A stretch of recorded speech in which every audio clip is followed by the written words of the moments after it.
ॐ सहनाववतु सहनौ भुनक्तु सह वीर्यं करवावहै तेजस्विनावधीतमस्तु मा विद्विषावहै। ओम शांति शांति शांति। मीमांसा दर्शन की 164वीं कक्षा, मीमांसा दर्शन के तृतीय अध्याय के तृतीय पाद का बलाबल प्रकरण का हम ये 14वें सूत्र का भाष्य देख रहे हैं, जिसमें अभी पीछे प्रकरण और वाक्य के अंतर्गत कौन बलवान है ये प्रसंग चल रहा है। तो पिछले पार्ट में से किन्हीं को कुछ पूछना है तो पूछ सकते हैं। हाँ, ओके जी। ओ पृष्ठ संख्या 815 16 816। हाँ 815 प्रथम पंक्ति में तदेशो अर्थो विप्रकर्षः, यहाँ पर जो स्योनम ते इत्यस्य प्रत्यक्षम जो मंत्र है इसके जो मुख्य कह दिया और आगे तस्मिन सीधा वाक्य को गौण कह करके आगे की पंक्तियों में क्या कहना चाह रहे हैं? इससे क्या कहना चाह रहे हैं?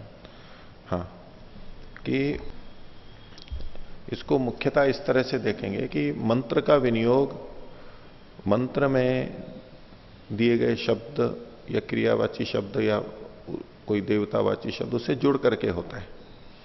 जो व्यवहार में क्रिया की जा रही है उसको यदि मंत्र कह रहा होता है तो ये अच्छा विनियोग माना जाता है। तो इन दोनों पंक्तियों में से सदनकरण इस बात को मंत्र कह रहा है, यानी पहली पंक्ति कह रही है स्योनम ते सदनम कृणोमि, और क्रिया भी वही हो रही है। इसलिए उस क्रिया की दृष्टि से प्रथम पंक्ति तो मुख्य हो गई।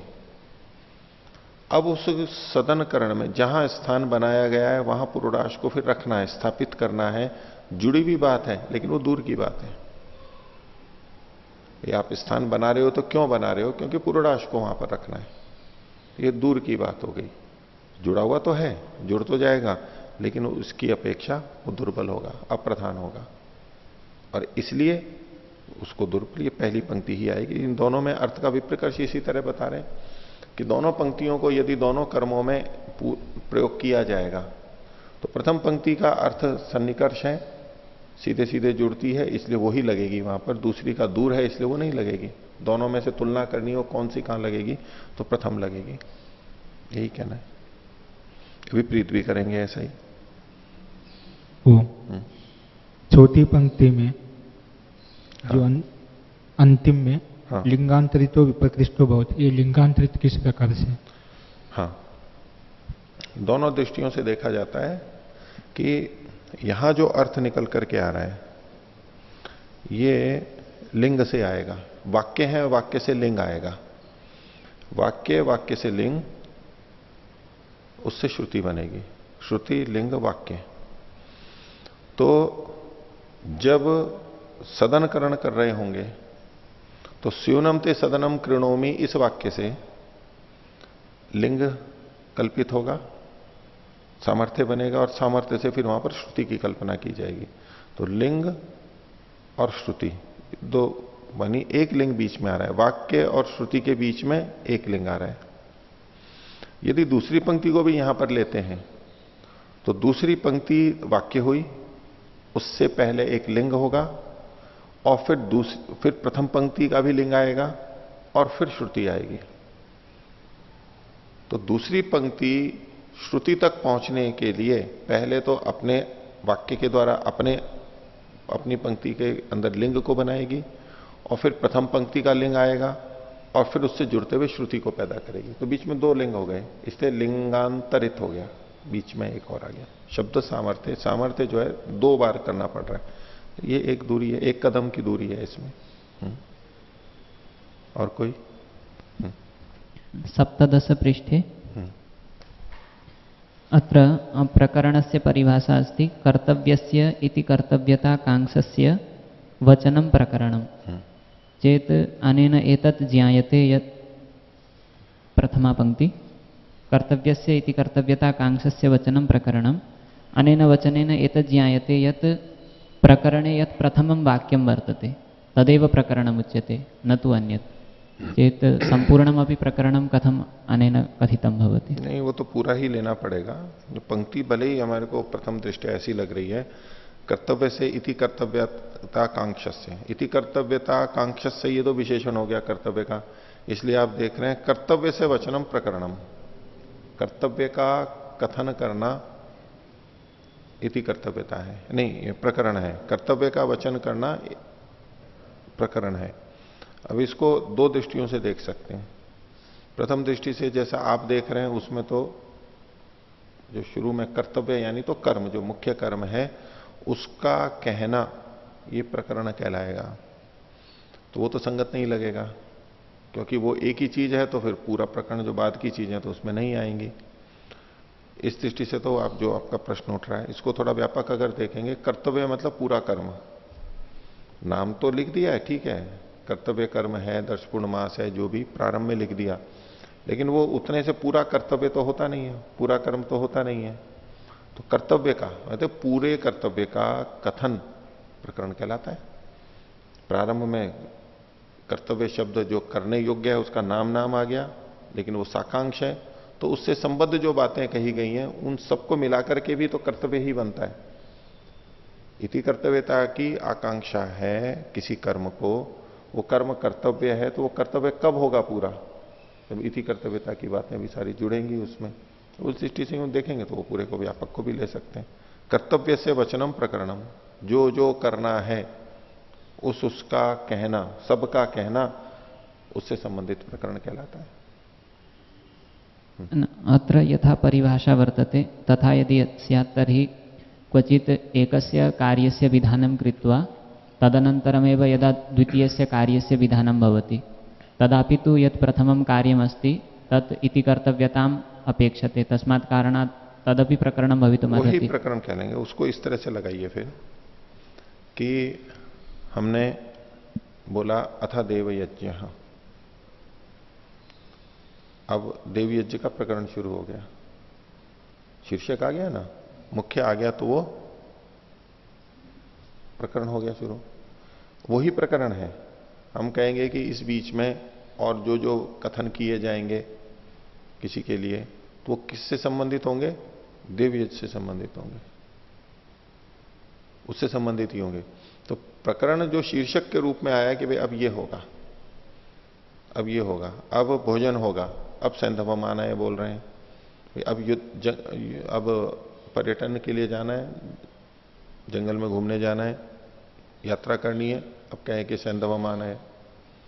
तो जो प्रकरण है जो प्रारंभ में किया, तो प्रकरण का एक अर्थ तो होता है कि वो जो मूल बात कही गई है और उसके बाद के जो सारे के सारे हैं हम उसको प्रकरण मान के चल रहे हैं, जैसा आप कह रहे हो। और आपका प्रश्न भी यही है कि इससे तो ये प्रतीत हो रहा है कि शुरू वाला ही प्रकरण हुआ, बाद के जो है उस तो प्रकरण नहीं कहलाएंगे। तो ठीक है, इनका यही अभिप्राय है, जो शीर्षक आया है बस वही प्रकरण हो गया। अथा योगानुशासनम जब ये कह दिया योग दर्शन में, अथा अथवा इधर कह दिया, अथा तो धर्म जिज्ञासा, तो एक ये प्रकरण हो गया। अब इसमें सारी बातें नहीं, अब जो सारा चल रहा है वो उसी के अनुसार चल रहा है। तो प्रकरण मतलब शीर्षक एक दे दिया गया, विषय प्रकृत कर दिया, उसका प्रारंभ कर दिया। इसलिए प्रकरण का जो किया था ना, प्रकरण मतलब प्रारंभ क्रिया, कल जो बताया था, ये जो तंत्र वार्तिककार ने लिखा था, प्र मतलब प्रारंभ, करण मतलब क्रिया, तो प्रकरण मतलब प्रक्रिया, प्रारंभ की क्रिया। तो शुरुआत में जो हमने शीर्षक दे दिया वो प्रकरण है, बाकी चीजें तो उसको है। हम सामान्यतः क्या देखते हैं, बाद में जो जो सारी चीजें आई हैं उसको कहते, वो बाद की चीजें प्रकरण में है, प्रकरण वो शीर्षक वाला है, प्रारंभ वाला है, उसी को प्रकरण कहेंगे। एक तरह से जिसका अधिकरण हम जिसको बोलते हैं अष्टाध्यायी के अंदर, कि अब समास का अधिकरण चल रहा है, या तो तिंग का, या तो कृदंतों का, या तद्धित का, स्त्री, ये जो विशेष अधिकरण होते हैं बड़ी अनुवृत्तियां के लिए, तो वो जो चल रहा है बस ये प्रकरण कहलाएगा। उसको प्रकरण नाम से कहते भी हैं। भाई कौन सा प्रकरण में मिलेगा, स्वर प्रकरण में मिलेगा, वो स्वर का अधिकार है। स्त्री प्रकरण में मिलेगा, वो स्त्री का अधिकार है, स्त्रीयाम के अधिकार में, ऐसे। तो यहां वो प्रारंभ वाले को ही प्रकरण शब्द से कह रहे हैं, ठीक है।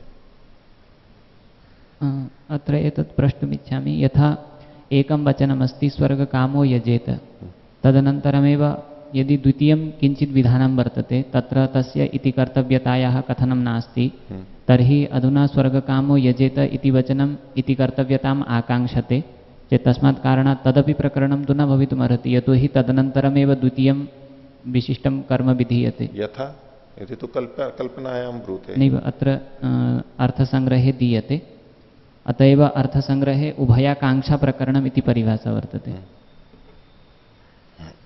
अत्र हिन्द्यां लिखितमस्ति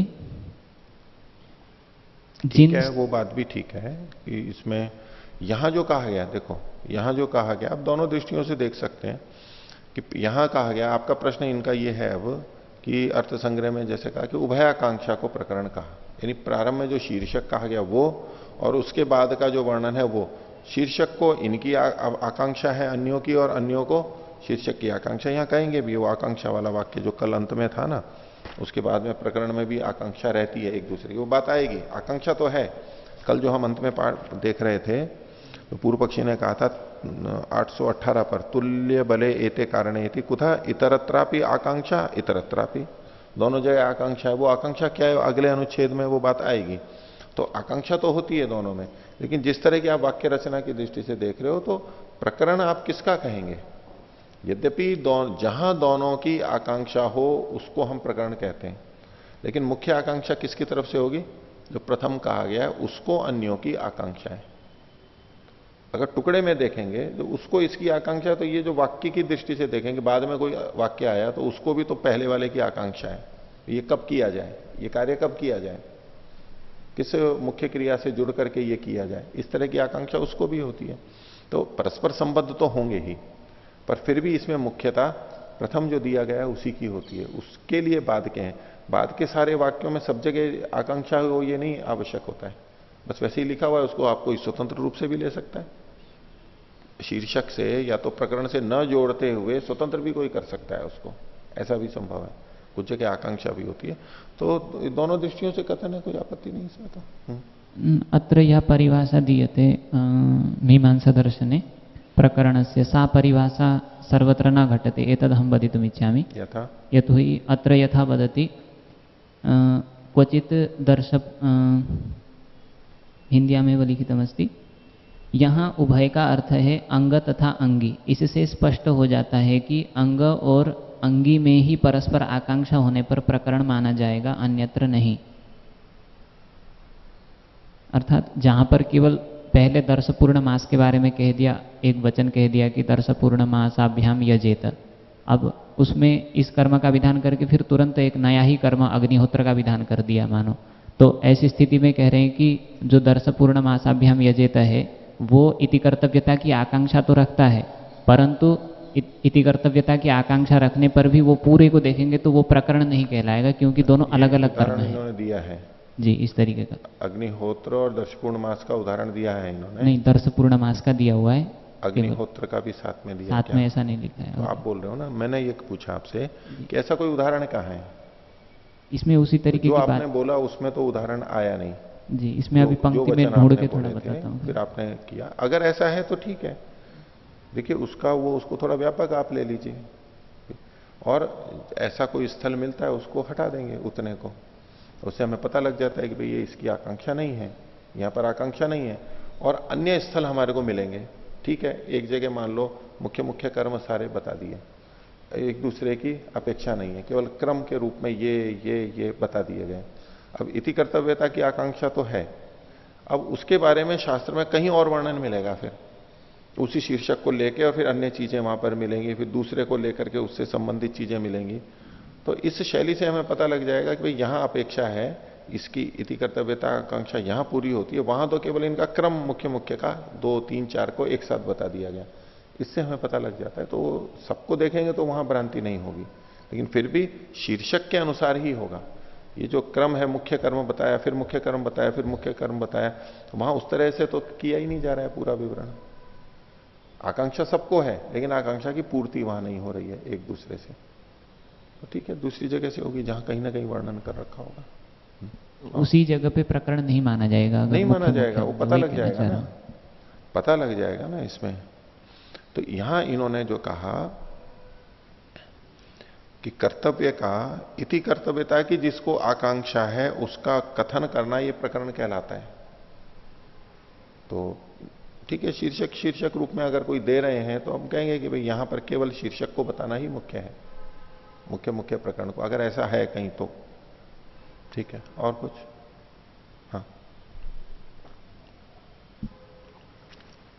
आचार्यवर्य, पृष्ठ संख्या 808 808 प्रथम परिच्छेदस्य अधस्तात् चतुर्थी पंक्ति, प्रथम अनुच्छेद की नीचे से चौथी पंक्ति।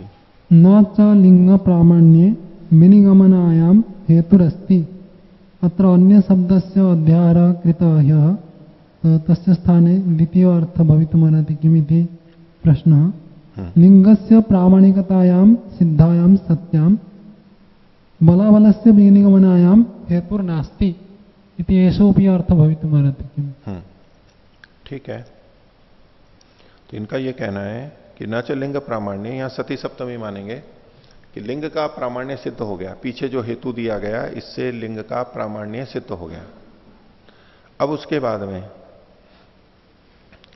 विनिगमना में यानी निश्चय करने में, क्या निश्चय करने में कि श्रुति और लिंग इनमें परस्पर कौन बलवान है, इसमें कोई और हेतु नहीं है।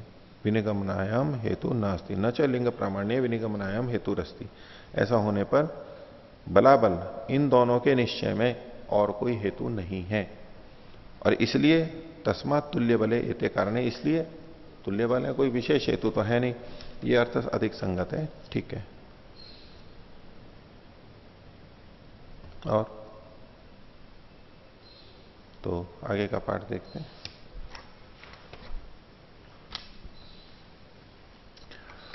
पृष्ठ संख्या 818। पीछे हमारा प्रकरण शुरू हुआ था प्रकरण और वाक्य के, वाक्य और प्रकरण में बलाबल की दृष्टि से। तो इस विषय में पूर्व पक्षी ने कहा कि ये दोनों तुल्य बल हैं, इधर भी आकांक्षा है उधर भी आकांक्षा है, इसलिए इनके निश्चय में बलाबल की दृष्टि से कोई विशेष हेतु तो है नहीं, इसलिए ये तुल्य बल वाले हैं। अथवा तो वाक्य दुर्बल होना चाहिए क्योंकि वो लिंग के द्वारा बाधित हो चुका है। ये हेतु प्रस्तुत किए थे। अब इस पे सिद्धांति बोल रहा है, दूसरा अनुच्छेद, पृष्ठ संख्या 818 दूसरा अनुच्छेद। तो प्रकरणात् वाक्यम बलीय, प्रकरण से तो वाक्य बलवान होता है, ये इसकी प्रतिज्ञा का कथन है। कथम, कैसे? तो हेतु दिया अर्थ विप्रकर्षात्, अर्थ के विप्रकर्ष होने से, अर्थ के दूर होने से। किसका अर्थ दूर होगा? प्रकरण का अर्थ दूर होगा, ये मान करके। यद्यपि बलीयस्त्व ये वाक्य का बता रहे हैं, तो वाक्य का अर्थ विप्रकर्ष है ऐसा नहीं लगाएंगे यहां पर। अब उस प्रकरण से हमें पता है कि इनका तात्पर्य क्या है। तो को अत्र अर्थ विप्रकर्ष, अर्थ की दूरी कैसे है? पूर्व पक्षी पूछ रहा है। सिद्धांति कहता है वाक्य एकैकम पदम विभज्यमानम साकांक्षम भवति कृत्स्नम परिपूर्णम भवति। एक वाक्य में जब देखेंगे तो एक एक पद को यदि अलग कर दिया जाए तो साकांक्ष हो जाते हैं, और इकट्ठा करते हैं, कृत्स्न करते हैं तो वो परिपूर्ण होते हैं। यानी वाक्य में साकांक्षता होती है, वाक्यस्थ पदों में परस्पर आकांक्षा होती है। जो ऊपर कहा था पूर्व पक्षी ने कि इतरत्रापि आकांक्षा इतरत्रापि, तो वाक्यों में पदों में परस्पर आकांक्षा होती है। तत्र प्रत्यक्ष एक वाक्य भाव, इनमें जो एक वाक्यता है वो कैसी है? प्रत्यक्ष, सीधे सीधे पता लगती है कि ये एक वाक्य है। अर्थैकत्वात् एकम वाक्यम साकांक्षम चेत विभागे स्यात्, तो साकांक्षता है और अर्थैकत्व है, इसलिए इनमें सीधे सीधे, प्रत्यक्ष का मतलब है सीधे सीधे एक वाक्यता की प्रतीति होती है। तत्र प्रत्यक्ष एक वाक्य भाव। प्रकरण है तो अप्रत्यक्ष, प्रकरण में भी एक वाक्यता भाव बनता है, लेकिन वो एक वाक्यता अप्रत्यक्ष होती है, यानी परोक्ष होती है, आनुमानिक होती है, सीधे सीधे नहीं आती है। तो प्रकरण हेतु अप्रत्यक्ष। कथम? इति कर्तव्यता कांक्षस्य समीपे उपनिपतितम पूर्णम इति तस्य प्रकृतस्य साकांक्षत्वम अवगम्यते। एक तो पूर्णम इति में बिंदी है, वो हटा लीजिए। दूसरा साकांक्षत्वम अवगम्यते, म के बाद में वह जोड़ लीजिए। तो क्या इति कर्तव्यता कांक्षस्य समीपे, जो मुख्य कर्म दिया गया और उसको इति कर्तव्यता की आकांक्षा है, उसके पास में उपनिपतितम पूर्णम इति, वहां पर उसके पास में कुछ चीजें पढ़ी गई हैं, रखी गई हैं, तो वो ये पूर्ण है ऐसा प्रकृत से साकांक्षत्व, प्रकृत का साकांक्षत्व जाना जाता है। जो प्रकृत का मतलब है जो प्रकरणस्थ है, जिसका प्रकरण है उसका साकांक्षत्व जाना जाता है, क्योंकि समीप में जो उपस्थित है उससे उसकी पूर्णता सिद्ध हो रही है, नहीं तो अधूरापन था, इसलिए उसका साकांक्षत्व जाना जाता है। अनुमान से सीधे सीधे नहीं पता लग रहा है कि इसमें साकांक्ष है, जाना जाता है इससे। आगे नैक वाक्य भूतम इति अनुमीयते, तो यहां पर जो लिखा हुआ है उसमें संशोधन की अपेक्षा मुझे लगती है, नहीं तो क्या होगा, न एक वाक्य भूतम इति अनुमीयते, वो एक वाक्य है ऐसा पता नहीं लगता है। ये हमें अर्थ क्या निकल के आ रहा है, उसमें एक वाक्य, ये एक वाक्य भूत है ऐसा पता नहीं लगता है। प्रकरणस्थ जो वाक्य हैं उनमें एक दूसरे की आकांक्षा तो है, लेकिन उस आकांक्षा से वो एक वाक्य रूप है ऐसा पता नहीं लगता है, एक वाक्यता का पता नहीं लगता है। ये यहां जो लिखा हुआ है उससे ये पता लगता है। लेकिन क्या यहां पर है प्रकरण तो अप्रत्यक्ष, ऊपर से तीसरी पंक्ति में जो लिखा हुआ था कि प्रकरण में वाक्यत्व, वाक्य भाव अप्रत्यक्ष है, तो वाक्य भाव को तो सिद्ध करना चाह रहे हैं, ये कहना चाह रहे हैं, लेकिन परोक्ष है ये कहना चाह रहे हैं। तो यहां पर ये संशोधन कर सकते हैं, नई के पहले ते लगा देते हैं, ते न एक वाक्य भूतम इति अनुमीयते, उससे इसकी एक वाक्यता का हमें पता लगता है। यद्यपि जितने भी भाष्य हैं उसमें ते नहीं लिखा हुआ है, तेना एक तेना नहीं लिखा हुआ है, मीमांसा कोश में भी ऐसा नहीं है और भी किसी ने संशोधन नहीं किया है, लेकिन यहां ये ज्यादा संगत अर्थ है, तेना इस कारण से इनमें की परस्पर साकांक्षता है, इससे ये एक वाक्य भूत है ऐसा अनुमान किया जाता है, यानी प्रत्यक्ष नहीं अप्रत्यक्ष रूप से किया जाता है। नीचे का अर्थ भी इसी तरह से बदला जाएगा। आगे एक वाक्यतया च अभिधान सामर्थ्यम अवकल्प्य, अब एक वाक्यता के बाद में फिर अभिधान की सामर्थ्य आ रहा है, तो यानी एक वाक्यता को तो ये स्वीकार कर ही रहे हैं, उसका निषेध नहीं कर सकते। पिछले वाक्य में एक वाक्यता को तो स्वीकार कर रहे हैं, लेकिन अनुमान से, तो एक वाक्यता से अभिधान सामर्थ्य होगा, यानी लिंग पैदा होगा, श्रुति लिंग वाक्य। तो अभिधान सामर्थ्यम अवकल्प्य, अभिधान सामर्थ्य उत्पन्न होकर के फिर अभिहितो अयम एवं भवति इति परिकल्पना, इसमें अभिहित में से लेकर के और भवति यहां तक विपरीत अल्प विराम में ले लीजिए, इन्वर्टेड कॉमा। अभी तो अयम एवं भवति इति परिकल्पना, ये श्रुति की परिकल्पना कह रहे हैं। लिंग के बाद में, सामर्थ्य के बाद में श्रुति की परिकल्पना होगी, क्या, एवं अयम अभितः भवति, इस प्रकार से यह कहा गया होता है। क्या कहा गया होता है, जो हम श्रुति में जाकर के कहते हैं, जो विधि या निषेध अंत में हम निकालते हैं ऐसा करना चाहिए इत्यादि, वो जो श्रुति से संबंधित वाक्य है। कौन सा वाक्य है ये यहां नहीं लिखा, लेकिन उसकी की तरफ संकेत है। अभी तो अयम एवं भवति इति परिकल्पना, ये परिकल्पना करते हैं। तो एशो अत्र अर्थ विप्रकर्ष, ये यहां पर अर्थ का विप्रकर्ष हो गया, दूरी हो गई, कि यद वाक्य से समासन्ना श्रुति ही प्रकरण से विप्रकृष्टा, वाक्य की अपेक्षा तो श्रुति निकट है और प्रकरण की अपेक्षा श्रुति दूर है। क्यों दूर है, ये जो इन्होंने श्रुति लिंग वाक्य प्रकरण स्थान समाख्या ये लिख रखे हैं, ये क्रम दे रखा है, इस कारण से नहीं, ये क्रम तो अर्थ के विप्रकर्ष के कारण से बनाया हुआ है, श्रुति लिंग वाक्य और प्रकरण। तो क्या है कि जब हम वाक्य से अर्थ करते हैं तो वाक्य से लिंग पे और लिंग से श्रुति पे चले जाएंगे, तो वाक्य और श्रुति के बीच में केवल लिंग है। और यदि हम प्रकरण से लेते हैं तो प्रकरण के बाद में पहले वाक्य कल्पित करेंगे, वाक्य से फिर लिंग कल्पित करेंगे और लिंग से फिर श्रुति करेंगे। तो प्रकरण और श्रुति के बीच में वाक्य और लिंग, ये दो का व्यवधान है, एक कदम अधिक है, यही अर्थ का विप्रकर्ष है। तो कहा यद वाक्य से समासन्ना श्रुति, वाक्य से तो श्रुति निकट है और प्रकरण की से विप्रकृष्ट है, यानी दूर है। तस्मात् सूक्त वाक्येन प्रहरति इति पौर्णमासी देवतावाचिनाम अमावस्या देवतावाचिनाम च निकृष्य प्रयोगे तच्छेषाणापि निष्कृष्य प्रयोग।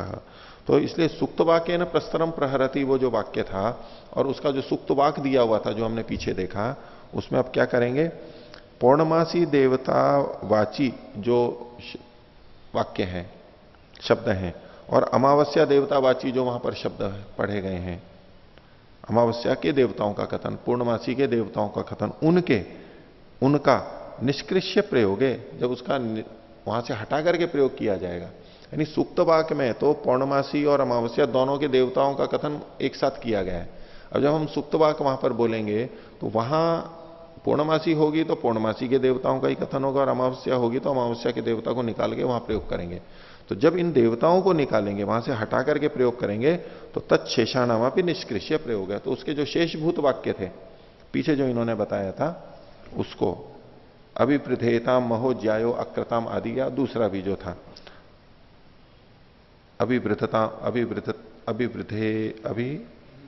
अभिवृद्धता, ये वाला वाक्य भी जो 6 बार आया था, ये जो शेष वाक्य हैं इनका भी निकाल करके ही प्रयोग होगा, ये सिद्धांत पक्ष है। अर्थात इनकी आवृत्ति नहीं होगी। देवता के साथ में जो शेष वाक्य है बस वही रहेगा, केवल देवता को निकाल के अमावस्या में ले गए और उसका जो शेष भूत था उसको वहीं पर पूर्णमासी में छोड़ दिया, ये नहीं होगा, वो शेष भूत भी वहां पर ही जाएगा। तो तत्शेषानाम भी निष्कृष्य प्रयोगा तेन यद्यपि प्रकरण सामर्थ्यात् पौर्णमासी देवता पद शेषाणाम अमावस्या देवता वाची भी स एक वाक्यता अनुमीयते।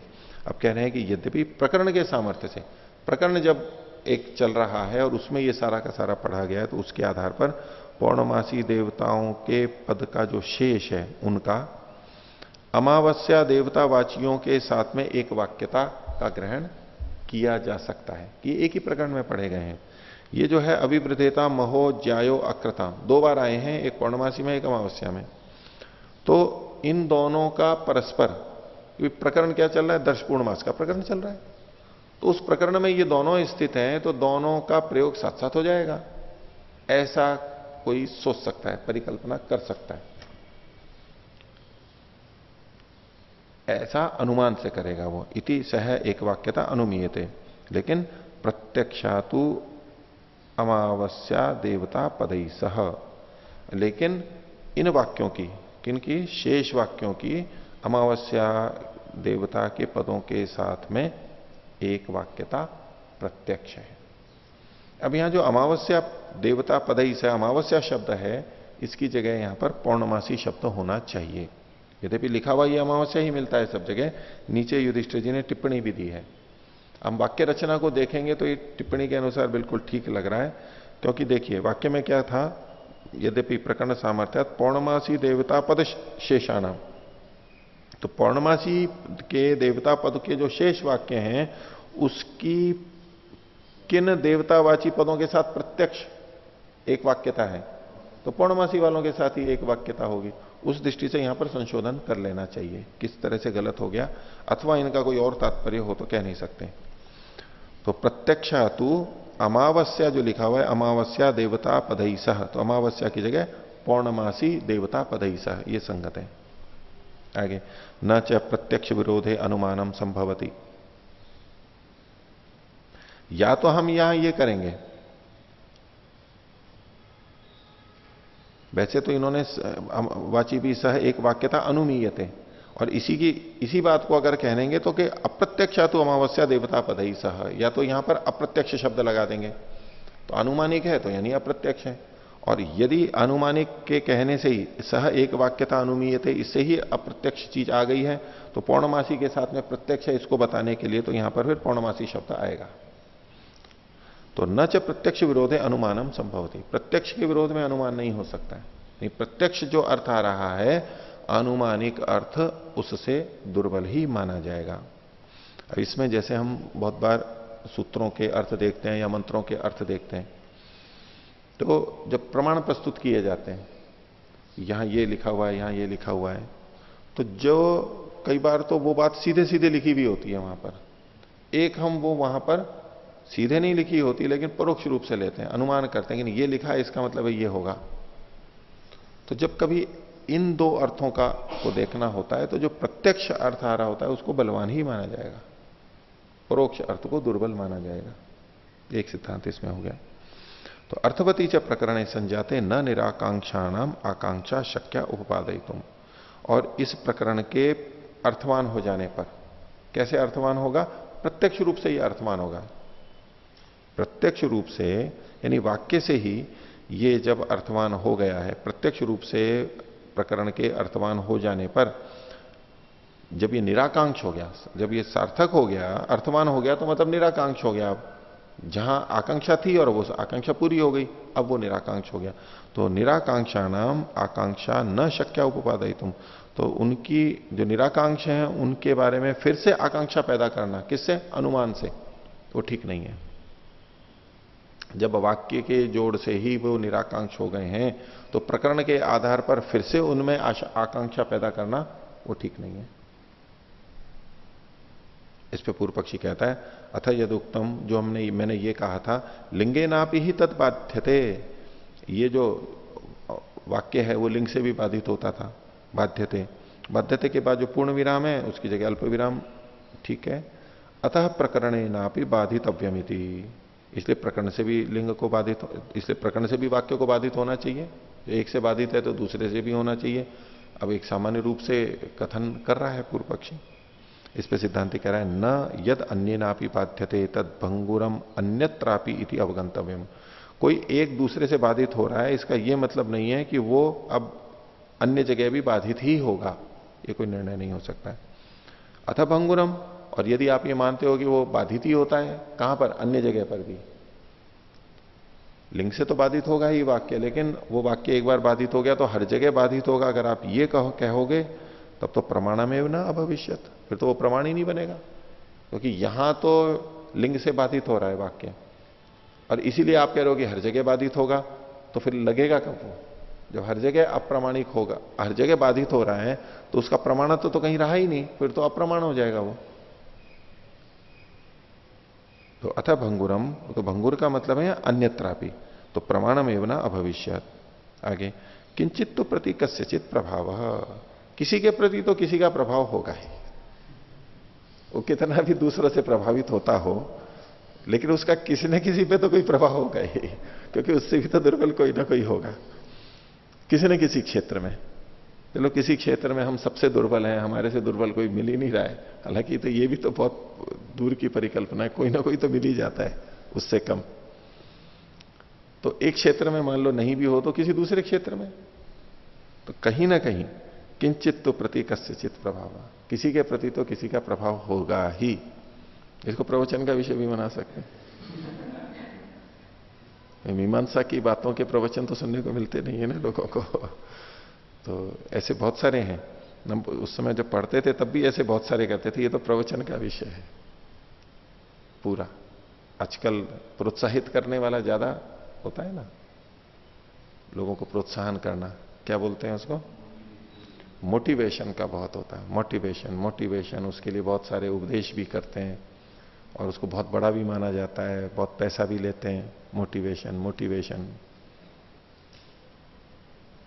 तो व्यक्ति को उभारा जाता है, ये मोटिव है। किंचित तो प्रति कस्यचित प्रभाव, कोई कहे जी मेरे को कोई मानता ही नहीं है, मेरी तो कोई सुनता ही नहीं है, मेरी तरफ तो कोई ध्यान ही नहीं देता है। बोले नहीं, कोई ना कोई तो होगा जिसको आप बता सकते हो, जो आप पे ध्यान देगा, जो आपकी उपेक्षा नहीं करेगा, जिसके लिए आप महत्वपूर्ण होंगे, कि कोई ना कोई तो होगा। इसीलिए कहा जाता है मित्रता में, एक तो यह है कि हम जिसको चाहते हैं उससे मित्रता करते हैं, और हम उसी से ही तो मित्रता करना चाहिए। जिसको हम चाहते हैं उसी से ही तो मित्रता करना चाहते हैं। पर एक नीति और अच्छी है, अगर केवल हम इसी नीति पे चलते रहें कि जिसको हम चाहते हैं उससे मित्रता हो, तो हम बहुत जगह निराश होंगे। क्योंकि दूसरा हमसे मित्रता करना चाहे ये आवश्यक नहीं है, नहीं करेगा, उसकी अपनी इच्छा है। दो तरफा होती है मित्रता तो इसलिए कहते हैं कि जो हमें चाहता है उससे तो मित्रता कर लो, क्योंकि वो तो हमको चाहता ही है, उसको वो हमारे लिए उससे मित्रता करना सरल है। तो उसके मित्र अधिक होते हैं जो उसको चाहते हैं उनसे मित्रता करता है, और नहीं तो कई बार होता है भाई हम देखते हैं ये तो मेरे से मित्रता करना चाह रहा है लेकिन ये तो कम है, कम ज्ञान वाला है, कम धन वाला है, कम पद प्रतिष्ठा वाला है, भले इससे मैं क्या मित्रता करूंगा। वो औरों के पीछे भागता है, अपने से बड़े की मित्रता चाहता है और वहां उसको फिर बहुत जगह दुत्कारा मिलती है, उपेक्षा मिलती है और वो तो गया ही, जिसकी हमने उपेक्षा कर दी थी वो तो गया, वो फिर तुम्हारे मुश्किल आएगा। लेकिन जिसको हम चाहते थे उसने हमारे को दुत्कार दिया, तो हम किधर के रहे, न इधर के न उधर के। तो चलो बड़े तो हमारे को दुत्कारेंगे, जो हमें चाहते हैं उनको तो हम चाह लें, तो उसके अधिक मित्र मिलेंगे हमेशा, वो अधिक सुखी भी रहेगा। वही है, किंचित तो प्रति कस्यचित प्रभाव, किसी के प्रति तो किसी का प्रभाव होता ही है, कोई तो हमें चाहने वाला मिल ही जाएगा। आगे, वाक्य से प्रकरणम प्रति बाधक शक्ति न तो लिंगम प्रति, तो वाक्य की प्रकरण के प्रति तो बाधक शक्ति है, वो प्रकरण को तो बाधित करेगा, न तो लिंगम प्रति, लिंग को बाधित नहीं कर सकता है। लिंगम प्रति विप्रकृष्टार्थम एतत्, लिंग की प्रति विप्रकृष्टार्थता है, प्रकरणम प्रति सन्निकृष्टार्थम। तो कौन? वाक्य, वाक्य लिंग के प्रति तो विप्रकृष्ट अर्थ वाला है, यानी श्रुति तक जाएंगे। लिंग और श्रुति में जितनी दूरी है उसकी अपेक्षा वाक्य की श्रुति से दूरी होती है, इसलिए वो विप्रकृष्ट अर्थ वाला है। श्रुति के प्रति लिंग और वाक्य की दूरी देखें तो लिंग के प्रति वाक्य की विप्रकृष्टार्थता है, लेकिन प्रकरण के प्रति ये भी श्रुति से ही जोड़ के देखेंगे। श्रुति की अपेक्षा, श्रुति को ध्यान में रख के वाक्य सन्निकृष्ट है, लेकिन प्रकरण श्रुति के प्रति विप्रकृष्ट। तो प्रकरणम प्रति सन्निकृष्टार्थम, इसको प्रकरण के प्रति सन्निकृष्टार्थता ये नहीं है कि वाक्य की प्रकरण के साथ में सन्निकृष्टार्थता है, ये नहीं है मतलब ना, इन दोनों की आपस में सन्निकृष्टार्थता नहीं है, श्रुति की अपेक्षा से है। ये जितना है उसको जितना करना पड़ रहा है, उन दोनों की दृष्टि से दूरी में ये निकट में है। तेन वाक्य न प्रकरणम बाध्यते, इसलिए प्रकरण के, इसलिए वाक्य के द्वारा प्रकरण बाधित होता है। आगे यहां तक पूरा हो गया, अब अगला फिर उठा रहे हैं। तो अथ प्रकरण से क्रम से च विरोधे किम उदाहरणम, श्रुति लिंग वाक्य प्रकरण, प्रकरण के बाद में आता है स्थान। क्रम का मतलब है स्थान, क्रम और स्थान एक ही बात है। एक कक्षा के अंदर जब कोई कहते हैं कि ये प्रथम स्थान को प्राप्त हुआ, ये द्वितीय स्थान को प्राप्त हुआ, ये तृतीय स्थान को, तो वो क्रम ही तो होता है, ये प्रथम क्रम पे है, ये द्वितीय क्रम पे है, ये तृतीय क्रम पे है। उसी तरह से यहां समानार्थक है। तो अथ प्रकरण से क्रम से च विरोधे किम उदाहरणम, इन दोनों में बलाबल देखना चाहते हैं। तो उदाहरण दे रहा है सिद्धांति, सूर्य राजसूय प्रकरणे अभिषेचनीय क्रमे शौन क्षेपाख्यानादि आमनातम। राजसूय का तो प्रकरण था, शीर्षक राजसूय का हो गया। अब उसमें अभिषेचनीय नाम का एक सोमयाग और किया जाता है। कुल मिला के तो राजसूय है, उसमें बहुत सारे कर्म हो रहे हैं, उसमें अभिषेचनीय नाम का एक सोमयाग किया जाता है। उसके क्रम में, उसके साथ में शौनक्षेपाख्यान आदि का कथन किया। शौनक्षेप ये एक नाम है, एक कथा है, उस कहानी को वहां पर पढ़ा जाता है। आख्यान है, ये कथा है, वो कथा पढ़ी जाती है। यानी कर्मकांड करते हुए, राजसूय करते हुए बीच में कथाएं आती हैं कई तरह की, ये कथा सुनाई, ये कथा सुनाई, तो यहां पर शौनक्षेप की कथा सुनाई जाती है। वेद में भी शौनक्षेप नाम का एक ऋषि भी है, जो कई मंत्रों के वो दृष्टा हैं। इन्होंने लिखा भी है, युधिष्ठिर जी ने, विशेष टिप्पणी है, ये भी पढ़ लेना आप। तो ऋग्वेद में 97 ऋचाएं हैं, सुनश्यप ऋषि द्वारा दृष्ट ऋग्वेद में 97 ऋचाएं हैं। ये 821वें पृष्ठ पर ऊपर से 5वीं पंक्ति के अंत में लिखा हुआ है। 97 ऋचाओं के दृष्टा सुनक्षेप नाम के एक ऋषि थे, वो तो एक अलग बात हो गई। और दूसरा सुनक्षेप नाम से जो कथा प्रचलित है वो एक अलग हो गई, जो यहां पर कही जाती है। तो ये वहां पर प्राप्त है। तो अब कहते हैं कि यदि प्रकरणम बलवत सर्वेशम तदंगम, यदि प्रकरण बलवान है तो सबका, यानी सभी कर्मों का वो अंग कहलाएगा। कौन? शून्यशेप का आख्यान, शून्यशेप का आख्यान, क्योंकि प्रकरण है राजसूय का।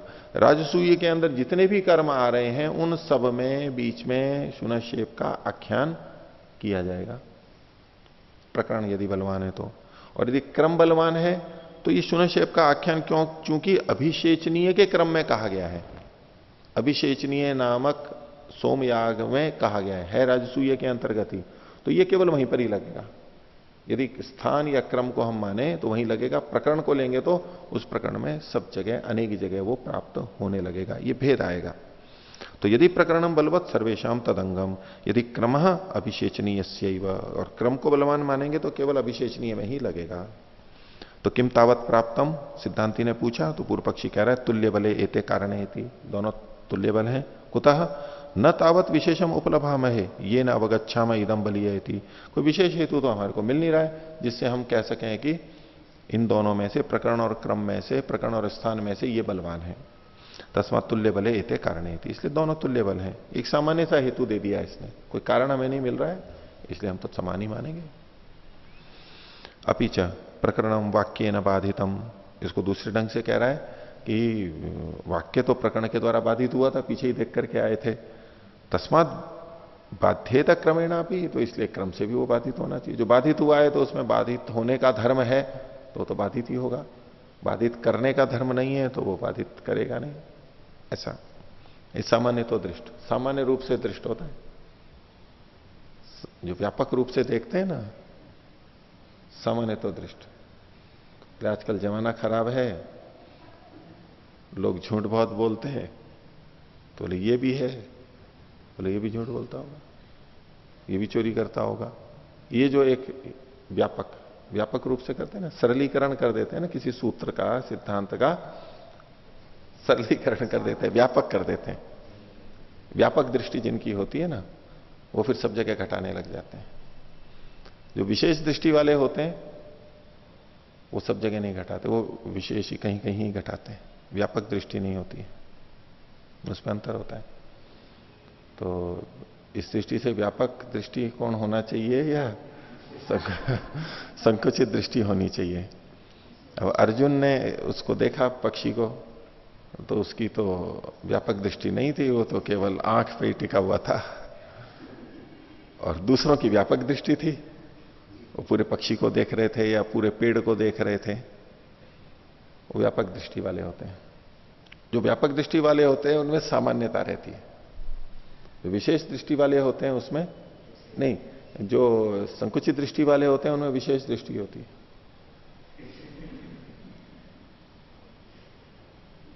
अब मेरे वाक्यों को सब जगह मत लगाना, जहां लगते हैं वहीं लगाना। मैं इसलिए बोल रहा हूं क्योंकि हम कहते हैं भाई इसकी तो व्यापक दृष्टि है, बड़ा व्यापक दृष्टि है, तो उसको हम अच्छे ही अर्थों में लेते हैं हमेशा। संकुचित दृष्टि है तो हम कहते हैं कि संकुचित दृष्टि है तो हम उसको हीन मानते हैं, गलत मानते हैं। अब इसको धर्म के संदर्भ में भी, धर्म मतलब जैसा चलता है लोग में, प्रचलित में, बोले कि हमारी संस्था में कोई भी आता है हम सबको कार्यक्रम करने की स्वीकृति दे देते हैं, बड़ी व्यापक दृष्टि है।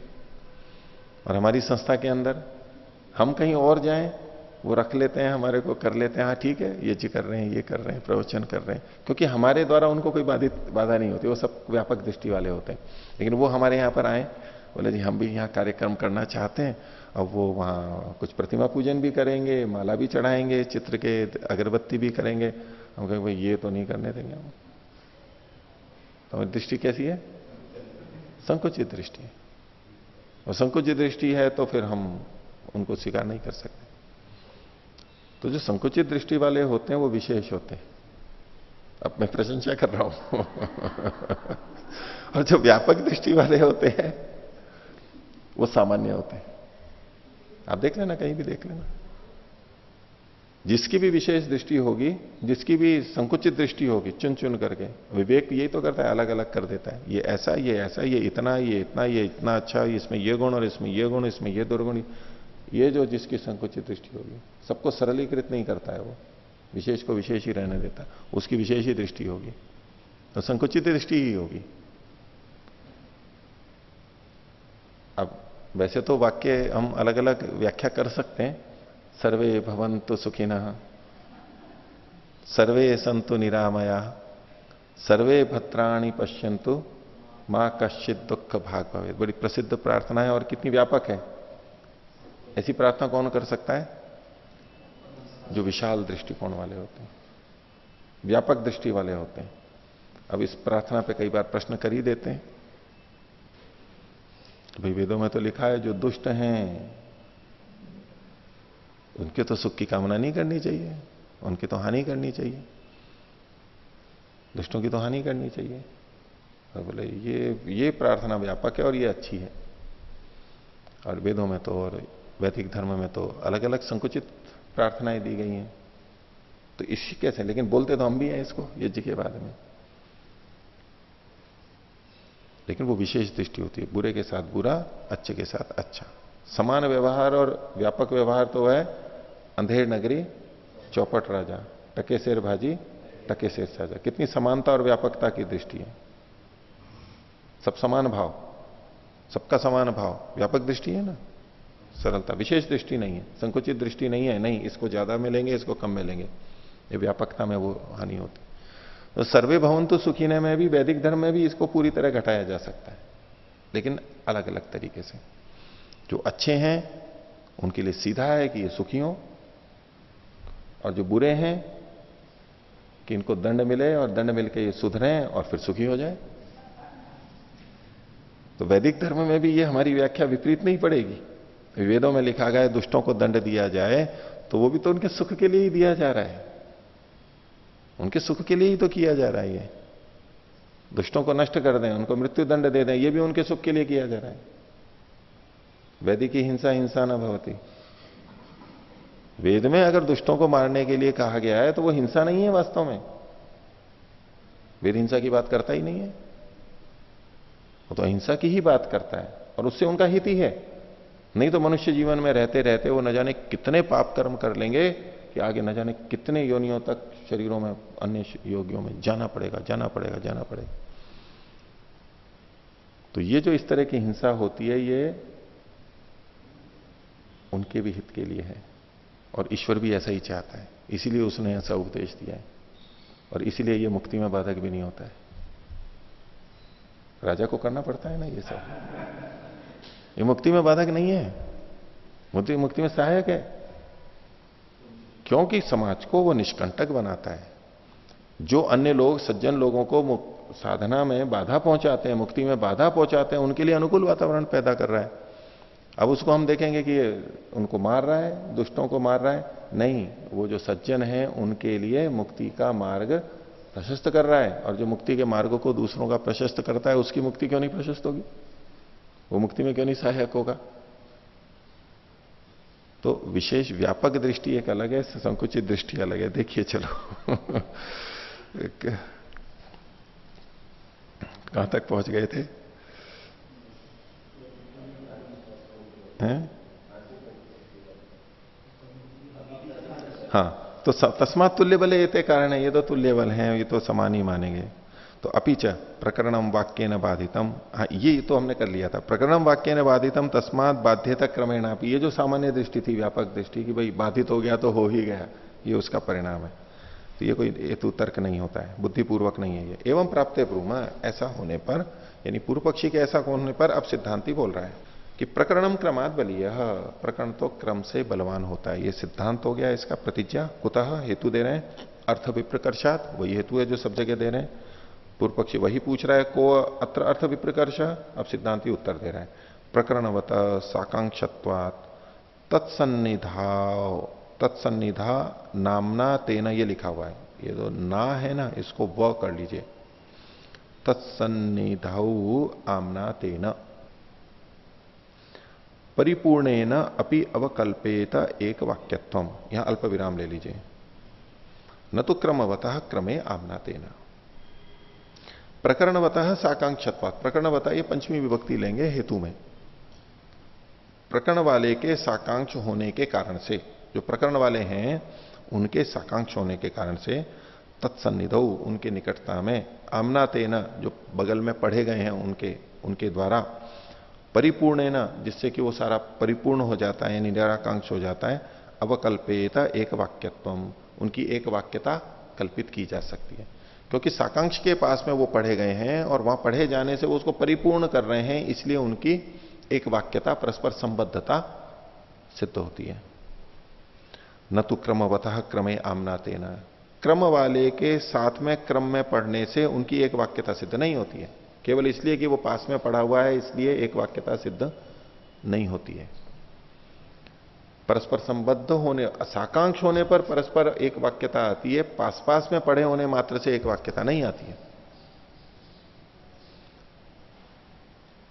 कोई विशेष कार्य कर रहे हो, उसमें एक के बाद एक क्रम से हो, वो परस्पर साकांक्ष हो तो एक वाक्यता होती है कि भाई इस कार्य को ये करेगा, ये करेगा, ये करेगा, ये सब जुड़ करके करेंगे। और अपना अपना आरक्षण करा रहे हैं, पंक्ति में खड़े हुए हैं, तो क्रम से तो खड़े हुए हैं एक दूसरे से, लेकिन एक दूसरे से साकांक्ष नहीं है वो, इसलिए उनमें एक वाक्यता नहीं आएगी। अनेक व्यक्ति मिलकर के एक कार्य करें, रस्सा खींचें और कोई चीज खींचें, कोई चीज निकालें, एक साथ मिलकर के कोई कार्य कर रहे हैं, उनमें परस्पर साकांक्षता है तो एक वाक्यता बनेगी उन व्यक्तियों में, यानी एक ही प्रयोजन एक ही है, एक ही के लिए लगे हुए हैं। लेकिन सब अपना अलग अलग कर रहे हैं, लेकिन हैं साथ में, बस में बैठे हुए हैं, किसी पंक्ति में लगे हुए हैं, सब अपना अपना काम कराने के लिए खड़े हुए हैं। तो वो क्रम तो है उनका आपस में, लेकिन आकांक्षा नहीं है एक दूसरे की अपेक्षा नहीं, स्वतंत्र कर रहे हैं। तो ऐसे में वहां इससे जुड़ाव नहीं होगा, एक वाक्यता नहीं बनेगी उनकी आपस में। इसलिए न तो क्रमवतः क्रमे आमनाते, न मात्र क्रम में पढ़े हुए हों, साकांक्ष नहीं हो तो एक वाक्यता नहीं बनेगी। आगे अनेकस्य आमनायमानस्य सन्निधि विशेषामनान मात्रम ही क्रमः। बोले क्रम क्या है? तो बोले अनेकस्य आमनायमानस्य, अनेक जो पढ़े हुए हैं, या शास्त्र के वचनों की दृष्टि से ये पढ़ा वो पढ़ा वचन दिया हुआ है, और सन्निधि विशेष आमनान मात्रम, बस पास में पढ़े हुए हैं, ये इतना मात्र जो है वो बस क्रम है, पास में पढ़ा जाना यही बस क्रम है, उसमें आकांक्षा नहीं देखेंगे। अगर आकांक्षा देखी परस्पर तो ये तो प्रकरण में चला जाएगा। प्रकरण और स्थान में क्या भेद होगा? प्रकरण में भी तो वो वाक्य एक के साथ एक साथ पढ़े हुए हैं, सन्निधि तो वहां पर भी है, और क्रम जहां है वहां पर भी सन्निधि है, लेकिन दोनों में अंतर क्या बनेगा? प्रकरण में साकांक्षता होगी और क्रम में साकांक्षता नहीं होगी, बस पास में पढ़ा हुआ है। तो क्रम भी लेकिन एक प्रमाण बनता है, साकांक्ष न होते हुए भी ये इसके पास पढ़ा क्यों गया है, उसके आधार पर भी हम कई चीजें लेते हैं, वो अपने आप में भी एक प्रमाण है। तो क्रम के लिए इन्होंने कहा अनेकस्य आमनायमानस्य सन्निधि विशेष आमनान मात्रम ही क्रमः तत्र सन्निधि विशेष आमनान सामर्थ्यात्। ये केवल पास में पढ़े गए होने की बल से क्रमवतः, क्रम वाले का, सन्निधौ आमनातस्य, उसके पास में जो पढ़ा गया है उसका, अनुपलभ्यमानमेव आकांक्षत्वम अस्ति इति अवगंतव्यम। तो इनका आकांक्षत्व अनुपलभ्यमान है, साकांक्षता अनुपलभ्यमान नहीं है, यानी पास में पढ़े हुए हैं, क्रम में पढ़े हैं, इतने मात्र से वो साकांक्ष हो जाएंगे ये नहीं है, वो उपलब्ध नहीं होती है, इतने मात्र से उपलब्ध नहीं होती है। आगे अस्ति इति अवगंतव्यम, ये तो हो ही गया। आगे प्रकरण हेतु प्रकरणवतः प्रत्यक्षम, प्रकरण में तो प्रकरण वाले का वहां पर प्रत्यक्ष होता है कि ये आपस में जुड़े हुए हैं। न च प्रकरणवता क्रमवता च योगपत्तेन एक वाक्यता संभवती, एक वाक्यता, एक वाक्य कथा लिखा हुआ है, क को काट दीजिए, एक वाक्यता संभवती आमना तस्य इति विरोधा। अब प्रकरण और क्रम में विरोध क्या है? तो कह रहे हैं कि प्रकरण वाले और क्रम वाले के साथ एक साथ में किसी वाक्य की एक वाक्यता नहीं हो सकती। यानी हम साकांक्ष होने के कारण से उसको प्रकरण के साथ में जोड़ रहे हैं, प्रकरणस्थ वाक्यों में एक वाक्यता बना ली, वाक्य एक वाक्यता या महावाक्य हमने बना लिया। अब उसी वाक्य का क्रम वाले के साथ भी, क्रम के जिसके पास में वो पढ़ा है उसके साथ भी उसकी एक वाक्यता हम माने तो ये नहीं हो सकता, दो चीजें एक साथ नहीं हो सकती। या तो प्रकरण के कारण से अन्य वाक्यों से एक वाक्यता जोड़ें, और या क्रम के कारण से उसकी समीपस्थ वाक्य से एक वाक्यता जोड़ें। दोनों एक साथ नहीं हो सकते, दोनों को लेना अन्यायी है, अनुचित है। तो तत्र, अब दोनों में से निर्णय कैसे करेंगे? करना तो एक ही को है, एक ही के साथ एक वाक्यता होगी। तो तत्र प्रकरणे प्रत्यक्षम साकांक्षत्वम, तो प्रत्यक्ष में तो, ये प्रकरण में तो साकांक्षता प्रत्यक्ष है, पता लगती है। साकांक्षत्वम के बाद जो पूर्ण विराम है इसको काट दीजिए, अल्प विराम ले लीजिए। क्रमे आनुमानिकम, अनुमानिकम लिखा है, अ को आ कर लीजिए, क्रमे आनुमानिकम बाधितुम अर्हति। प्रकरण में साकांक्षता जो प्रत्यक्ष है, प्रकरणे प्रत्यक्षम साकांक्षत्वम, ये जो साकांक्षत्व है ये प्रथमा विभक्ति एकवचन है, और इसका क्रिया होगी अर्हति, बाधितुम अर्हति। और क्रमे आनुमानिकम, आनुमानिकम है ये द्वितीय का एकवचन है, क्रम में जो अनुमानिक साकांक्षता है, साकांक्षत्व, उसको बाधित कर सकता है। क्रम में भी हम कह सकते हैं कि भाई साकांक्षता है, प्रकरण में तो साकांक्षता दिखती है, प्रत्यक्ष है, और क्रम में साकांक्षता हम कल्पित करते हैं कि शायद ये इससे जुड़ा हुआ होगा, ये इसको इसकी अपेक्षा होगी, कल्पित करते हैं, अनुमानिक है। तो प्रकरण में जो प्रत्यक्ष साकांक्षता है वह क्रम में स्थित अनुमानिक साकांक्षता को बाधित कर सकता है, क्योंकि ये प्रत्यक्ष है, वो अनुमानिक है, इसी हेतु से। तो इसलिए ये पूर्ण विराम यहां पर हटा दिया। तो साकांक्षत्वम क्रमे अनुमानिकम, अनुमानिकम साकांक्षत्वम, इसका अध्ययन कर रहा हूं, अनुमानिकम साकांक्षत्वम बाधितुम अर्हति। साकांक्षत्वाद एक वाक्यत्वम, और प्रकरण में जो साकांक्षता है उससे एक वाक्यता होगी पहले तो, यानी श्रुतिलिंग वाक्य प्रकरण, प्रकरण से में साकांक्षता होकर के एक वाक्यता बनेगी पहले। एक वाक्यत्वात अभिधान सामर्थ्यम, एक वाक्य होने से अब यहां पर लिंग सामर्थ्य आएगा, और सामर्थ्या श्रुत्यर्थ इति सन्निकृष्ट प्रकरण से श्रुत्यर्थ, और सामर्थ्य से लिंग से फिर श्रुत्यर्थ आ जाएगा। इस प्रकार से सन्निकृष्ट होता है, प्रकरण से श्रुत्यर्थ सन्निकृष्ट होता है, किसकी अपेक्षा? क्रम की अपेक्षा, स्थान की अपेक्षा। विप्रकृष्ट क्रमस्य है, क्रम का तो विप्रकृष्ट है, एक कदम पीछे है, वो एक कदम अधिक है। तस्मात क्रम प्रकरणयो प्रकरणम बलवत्तरम, इसलिए क्रम और प्रकरण में प्रकरण बलवत्तर है, निर्णय किया इन्होंने। और पूर्व पक्षी की बात को हटा रहा है अब सिद्धांति। अथ यदुक्तम, और जो ये आपने कहा था वाक्य नापि ही तद बाधितम, तद में हलंत कर लेना, वाक्य नापि ही तद बाधितम अतो अन्य नापि तद बाधितव्यमिति, क्योंकि वो वाक्य से बाधित है प्रकरण, इसलिए अन्य से यानी क्रम से भी बाधित हो जाएगा। तो नहीं तद, ये ठीक नहीं है। बाधितस्य अनुग्रहो न्याय्य, जो बाधित है उसका अनुग्रह उचित है, जो बाधित है वो कहीं ना कहीं तो उसको सार्थक करना है होगा। न बाधितम बाधितव्यम, जो बाधित है उसको बाधित नहीं करना चाहिए, जो हर जगह पे। न बाधितम बाधितव्यम, जो बाधित है उसको बाधित नहीं करना चाहिए। इसको भी आप ले सकते हैं जैसे प्रवचन की दृष्टि से, कि कहीं किसी को कोई अवकाश ही नहीं है, मन को संतोष ही नहीं होता है कि मैं किसी से कुछ बड़ा हूं, ये मेरी स्थिति है, तो बोले कि बाधित से अनुग्रह न्याय, जो बाधित है उसका अनुग्रह तो उचित बनता है, उसका अधिकार बनता है ना इतना। तो इसको यू दूसरे ढंग से कहें कि भूखे का खाना खाना तो बनता है कि वो भूखा है। जो पहले से भूखा है उसको और भूखा रखा जाए, ये तो नहीं बनता।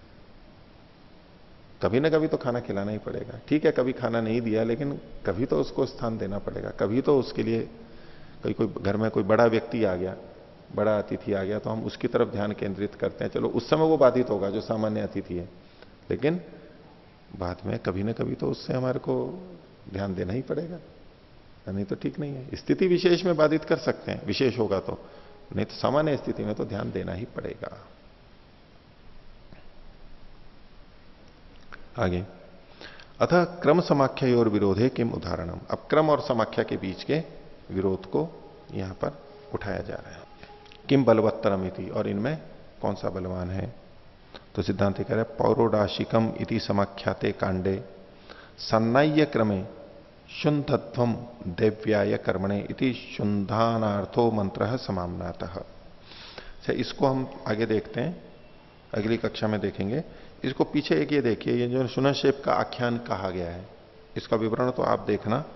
तो इसमें 3 शब्द आते हैं, एक तो शुनक्षेप, एक शुनः पुच्छ और एक शुनो लांगुल। तो इसका शाब्दिक अर्थ तो है, युधिष्ठिर जी ने लिखी रखा है कि क्षेप कहते हैं जनन इंद्रिय को, तो कुत्ते की जनन इंद्रिय, निंदित अर्थ में यहां पर है। शुनः पुच्छ, पुच्छ कहते हैं पूंछ को, कुत्ते की पूंछ, और शुनो लांगुल, लांगुल भी पूंछ को ही कहते हैं। लंबी पूंछ हो उसको लांगुल कह लेंगे, छोटी को केवल पुच्छ कहें, लेकिन दोनों पूंछ के ही वाचक हैं। तो इसको निंदा के अर्थ में यहां पर कहा गया है, और जहां जहां इसके वर्णन आए हैं तो कई लोग इसमें यूं कहते हैं कि अर्थ के ज्ञान में ऋषि का ज्ञान बहुत उपकारक होता है। ये इन्होंने एक वचन दिया युधिष्ठिर जी ने पृष्ठ 821 पर।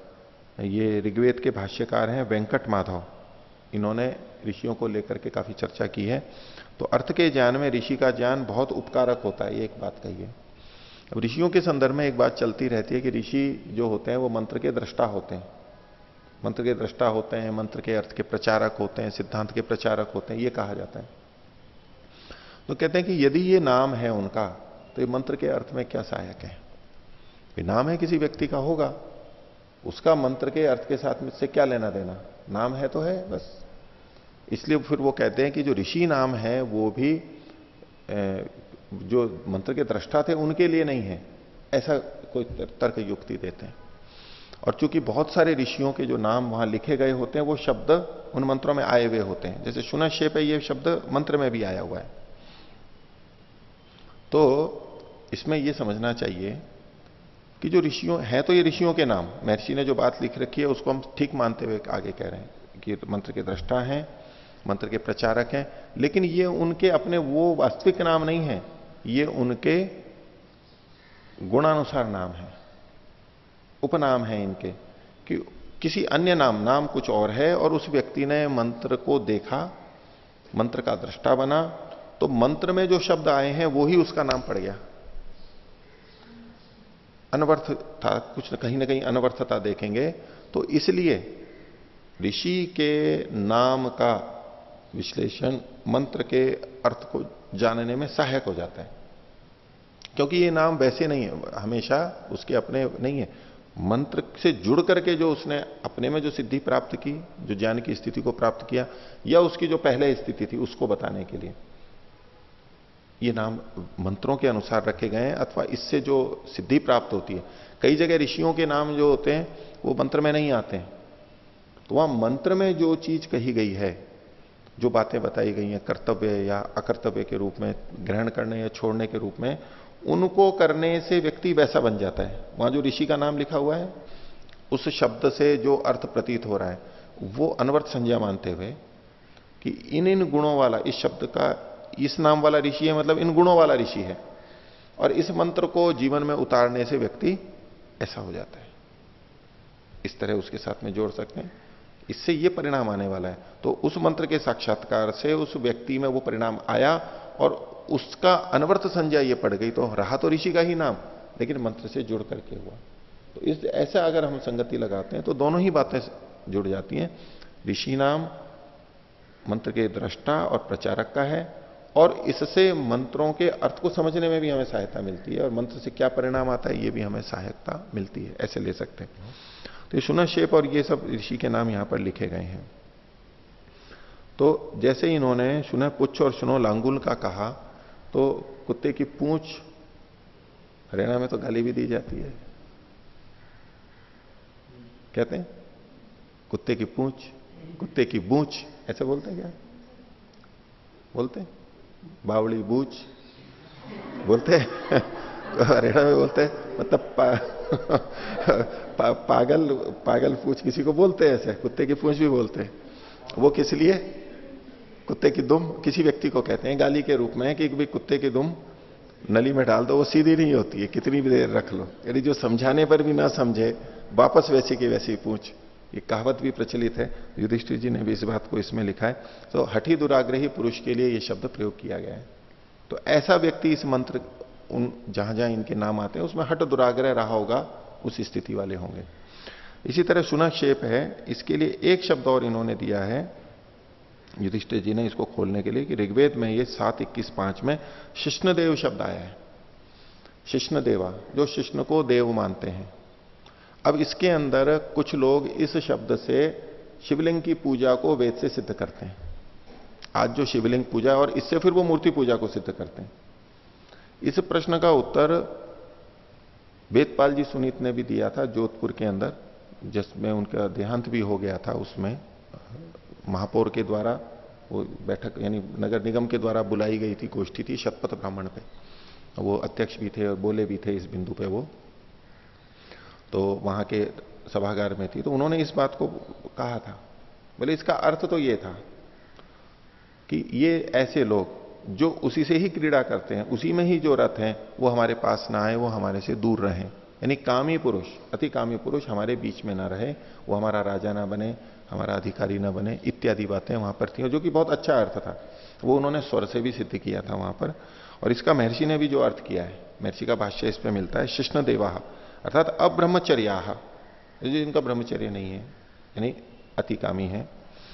कामिनो ये शिष्णेन दिव्यंति क्रीडंती थे, दिव्य क्रीड़ा विजिगीषा जो है क्रीड़ा अर्थ के अंदर देव शब्द जो लिया है, तो जो इसी में रत रहते हैं ऐसे व्यक्तियों का, और वो निंदित रूप में ही है यहां पर। तो इससे न तो शिवलिंग पूजा सिद्ध होती है जो आजकल प्रचलित है, न मूर्ति पूजा सिद्ध होती है। इसके अलग अर्थ में, इसका बहुत अच्छे ढंग से अर्थ था, यानी इसको निंदित मानते हुए ये अच्छा अर्थ था कि ऐसे व्यक्ति नहीं होने चाहिए। तो इस विवेचना को भी आप पढ़ लीजिएगा। ये जो राजसूय आदि यज्ञ होते हैं, इसमें बड़ी लंबी लंबी क्रियाएं होती हैं और व्यक्ति की मानसिकता बनाने के लिए कुछ कुछ कथाएं वहां पर कही जाती हैं। आज भी कहीं बहुत सारी कथाएं अलग अलग जगह चलती हैं, उन कहानियों में कुछ ना कुछ प्रेरणा होती है और वो बताने के लिए। तो राजसूय के प्रसंग में भी राजा राजसूय यज्ञ कर रहा है, उसको क्या क्या चीजें बतानी चाहिए, तो वो बीच बीच में कथाओं के रूप में आ जाते हैं। कर्मकांड चलता रहता है, फिर बैठ भी जाते हैं, विश्राम भी हो जाता है, थोड़ी कथा कहानी भी हो जाती है, फिर काम पे लग जाते हैं। जैसे कि गांव में कोई मेहनत कर रहे हो खेतों में, तो करते करते थक गए, अभी थोड़ा खा पी लेते हैं, सो लेते हैं, थोड़ी सी गप कर लेते हैं, थोड़ी कथा कहानी कर लेते हैं, और थोड़ा सा शरीर भी विश्राम को प्राप्त करता है, बुद्धि भी विश्राम को प्राप्त करती है, मन फिर काम में लग जाता है।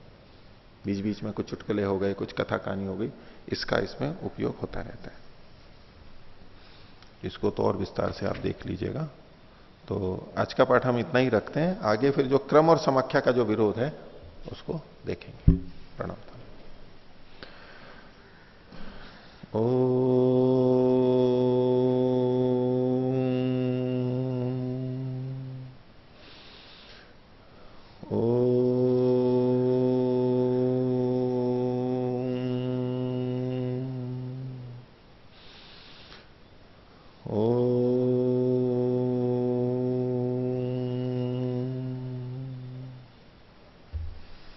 सभी को सदर विरोध।